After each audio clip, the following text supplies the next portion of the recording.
Over the next few days, Alaric's presence in the village grew stronger. He set up shop in the village square, and more villagers came to sell their goods, believing they were making a good deal. But Lars continued to watch, noticing how the merchant seemed to sow seeds of distrust among the villagers. He pitted them against each other, suggesting that some people were getting better deals than others, even offering small gifts to those who favored him. Lars tried to warn the villagers, but they were too caught up in the promise of a better life to listen. He began to feel more and more like an outsider, as if his efforts to help them were being undermined. Marta, though, stood by him. "You're right to be suspicious," she told him one evening. "But sometimes it's hard to see the truth when you're desperate." "I don't know how much longer I can watch this," Lars said, frustration creeping into his voice. "I'm afraid the merchant will take everything. And then where will we be?" Marta placed a hand on his shoulder. "We'll stop him, but we need to be careful. The village is already divided. We can't let this man tear it apart." As the days went on, Lars could feel the tension in the village growing.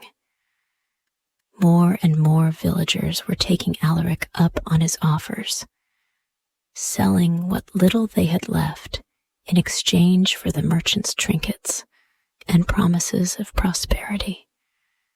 The young and old alike, desperate for change, believed Alaric's words. Lars, however, had watched enough to know that the merchant was manipulating them. He was playing on their hopes, preying on their fears. One evening, as Lars walked toward the village square, he overheard a conversation between two villagers. They were speaking in hushed voices, but Lars caught enough to understand that they were discussing how they had sold off their livestock and now had little left to survive on. The merchant had promised them more in return, but Lars didn't trust those promises. He had seen this kind of trickery before, in other places, and he knew how it always ended. "Something's wrong," Lars muttered to himself as he walked through the village. "I need to find out more about this man." That night, after the villagers had gone to bed, Lars made his way to the old house, the abandoned one that had once belonged to the cruel landlord. He had been thinking about it for days, wondering if it could hold the answers he needed. He had already cleaned it up and turned it into a small workshop where the children of the village could come and learn. But there was still more to discover. Inside, Lars searched through the papers he had found earlier. Among the letters and documents, he uncovered more than he had expected. There were records detailing the landlord's dealings with merchants from other towns, including one merchant who had appeared to have a connection to Alaric. The more Lars read, the more he realized that Alaric wasn't who he claimed to be. He wasn't a simple merchant. He was part of a much larger scheme to take control of the village. Lars's heart sank as he pieced it together. The merchant wasn't offering prosperity. He was trying to drive the village into poverty, just like the landlord had done years ago. This time, though, Lars wouldn't let it happen. He had to act. The next day, Lars went to Marta and told her what he had discovered.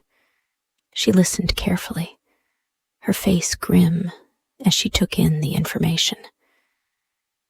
"We have to stop him," she said quietly. "But we can't just confront him. The village is already divided. We need evidence, something that will convince them." Lars nodded. "I'll find more. I'll search the village and see what else I can uncover. If we can prove he's been lying to them, maybe they'll listen." For the next few days, Lars kept a close eye on Alaric and the villagers who were most involved with him. He spoke to the farmers who had sold their livestock and heard their stories about how they had been promised riches but received only scraps. The merchant had been clever in his manipulation, offering them just enough to make them believe he was their savior. Lars even began talking to the children of the village, the ones who had been spending time in his workshop. He asked them what they had heard and seen, and to his surprise, some of them had noticed things that didn't add up. One child, a young girl named Sia, told Lars that she had overheard the merchant speaking to one of his men in the woods, saying something about a final deal and taking what was left. Lars's suspicion grew. There was no time to waste. He needed to gather everything he could and present it to the villagers before it was too late. That night, he returned to the abandoned house and dug deeper into the records. Among the papers, he found a letter that had been signed by Alaric. It was a formal contract, and the terms were clear. Alaric had promised to help the landlord take control of the village's land and resources. It was all part of a larger plan to buy the land cheaply and then sell it for a profit. Lars's heart raced as he realized how deep the merchant's influence had already spread. He had to act fast. As the days passed, the villagers began to show signs of unrest. They had started to question Alaric's promises, but the merchant's smooth-talking ways kept many of them in his grip. The fear of losing what little they had left kept them from fully seeing the truth. Lars tried to rally those who were skeptical of Alaric, but it wasn't easy. Many of them had already made deals with the merchant and didn't want to believe that they had been tricked. They didn't want to admit that their hope for a better future had been taken from them. "I don't know what to do," Lars told Marta one evening. "I've got the evidence. I've got everything we need.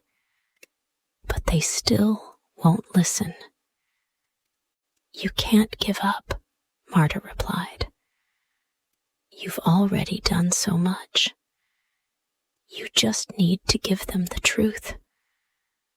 Sometimes that's all you can do. Lars sighed. He knew Marta was right, but it was hard. He had seen the villagers suffer for so long, and now they were being taken advantage of again. His heart ached for them, but he couldn't stop now. He had come too far. That night, a heavy storm rolled in, the winds howling through the village. Lars was inside the abandoned house, going over the evidence again, when he heard the sound of footsteps outside. He looked out the window and saw Alaric talking with two men near the village's edge. They were speaking in low voices, and Lars could see that they were making plans. He crept closer to the window, trying to listen. It was hard to hear over the storm, but he caught enough to know that Alaric was preparing to make a move. The merchant and his men were going to seize the remaining resources in the village and leave before anyone could stop them. Lars knew that if he didn't act quickly, the village would be lost. He ran to the village square and began knocking on doors, waking up the villagers and urging them to gather in the town hall. It was time to confront Alaric once and for all. The storm raged as Lars and the villagers gathered in the town hall. The wind howled outside, shaking the walls of the building, but inside there was a tense silence. Lars stood at the front of the room, holding the evidence in his hands. Marta stood by his side, her eyes steady and calm. Alaric walked in, his usual confident demeanor faltering for the first time. He had clearly not expected the villagers to gather like this. The looks on their faces were not filled with hope anymore. They were filled with suspicion and fear. Lars stepped forward, holding up the documents. "You've been lying to us, Alaric," he said, his voice steady despite the storm outside. "You promised us prosperity, but all you've done is take from us. These papers show everything. The deals you made with the landlord. You're not here to help us. You're here to take what's left." The merchant's face hardened, and for a moment he seemed ready to strike out. But then he looked around at the villagers, at the people who had once trusted him, and he saw something in their eyes that made him pause. "They won't believe you," Alaric sneered. "I've already given them everything they need."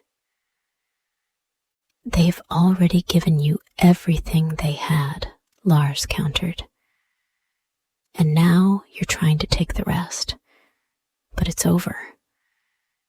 We know what you're doing, and we won't let you destroy this village." For a long moment, the two men stood facing each other, the tension thick in the air. Then Alaric's shoulders slumped, and he let out a long breath. "You've won," he said bitterly. "I've lost." The villagers cheered, but Lars could see the weariness in their faces. They had been through so much, and it would take time for them to rebuild. But they had won. And for the first time in a long time, the village felt like a community again, united in a way it hadn't been in years.